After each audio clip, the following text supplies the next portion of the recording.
Hello सखीच kitchen मीनाक्षीमध्ये तुम्हा सर्वांचं खूप खूप स्वागत. आज आपण बनवणार आहोत मिक्स भाज्यांची सुकी भाजी.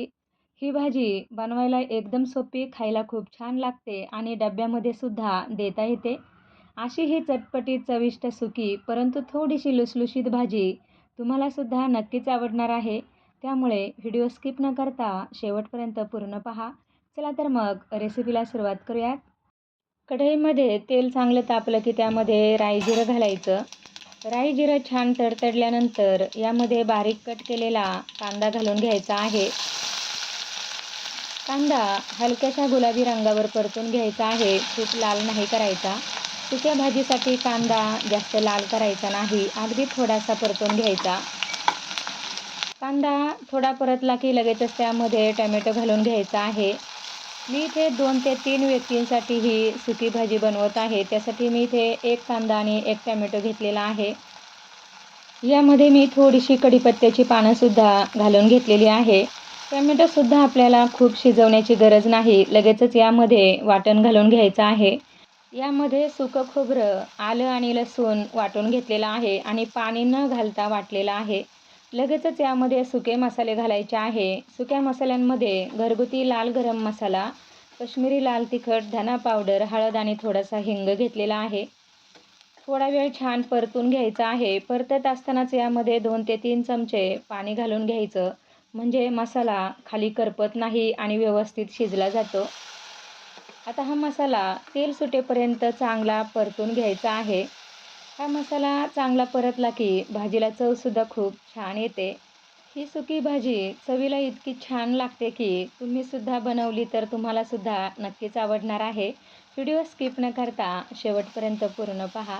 मसाला चांगला परतलेला आहे. आता यामध्ये भाज्या घालून घ्यायच्या आहेत. भाज्यांमध्ये इथे मी फ्लावर, बटाटा, वाटाणा आणि शिमला मिरची घेतलेली आहे. तुम्ही यामध्ये अजूनसुद्धा फरसबी, गाजर अशा वेगवेगळ्या भाज्या घालू शकता. आता या भाज्या मसाल्यामध्ये चांगल्या परतून घ्यायच्या आहे. लगेचच यामध्ये चवीपुरतं मीठ घालून घ्यायचं आहे. सुक्या भाजीमध्ये मिठाचा वापर थोडासा कमीच करायचा आहे. मीठ व्यवस्थित मिक्स करून घ्यायचं आहे. गॅस कमी करायचा आहे आणि मंद गॅसवर झाकण ठेवून ही भाजी थोडा वेळ वाफवून घ्यायची आहे. ही भाजी सुकी जरी बनवायची असली तरी चटपटीत, चविष्ट, लुसलुशीत झाली पाहिजे. म्हणून थोडंसं यामध्ये पाणी घालायचं आहे. जास्त पाणी घालायची गरज नाही, अगदी थोडंसं पाणी घालायचं. ह्या भाज्या अंगच्या पाण्यातसुद्धा खूप चांगल्या शिजल्या जातात. पण नंतर बटाट्यामुळे भाजी खूप कोरडी होते, कारण बटाटा पाणी शोषून घेतो. थोडीशी लुसलुशीत ओलसर भाजी चपाती भाकरीसोबत छान खाता येते, म्हणून थोडंसंच पाणी घालायचं. तुम्ही बघू शकता भाजी अगदी व्यवस्थित झालेली आहे आणि मध्ये-मध्ये खालीवर करायची, म्हणजे एकसारखी व्यवस्थित शिजली जाते. अशी लुसलुशीत असतानाच यामध्ये कोथिंबीर घालून घ्यायची आहे आणि व्यवस्थित मिक्स करायची. आता यावर झाकण न ठेवता 1-2 मिनिट अशीच परतून घ्यायची आहे. गॅस मोठा करायचा नाही, मंद गॅसवरच परतून घ्यायची.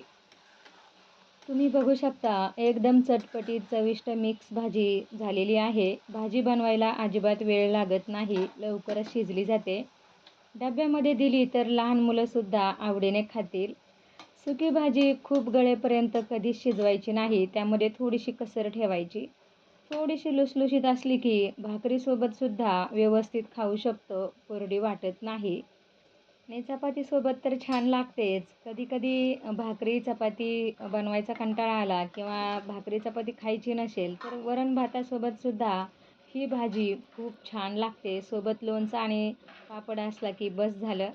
तुम्हाला आजची ही मिक्स भाजी कशी वाटली कमेंटमध्ये नक्की सांगा. तुम्हीसुद्धा बनवून बघा आणि आपल्या चॅनलला अजून सबस्क्राईब केलं नसेल किंवा चॅनलमध्ये तुम्ही नवीन आलेले असाल तर लाईक, शेअर आणि सबस्क्राईब करा.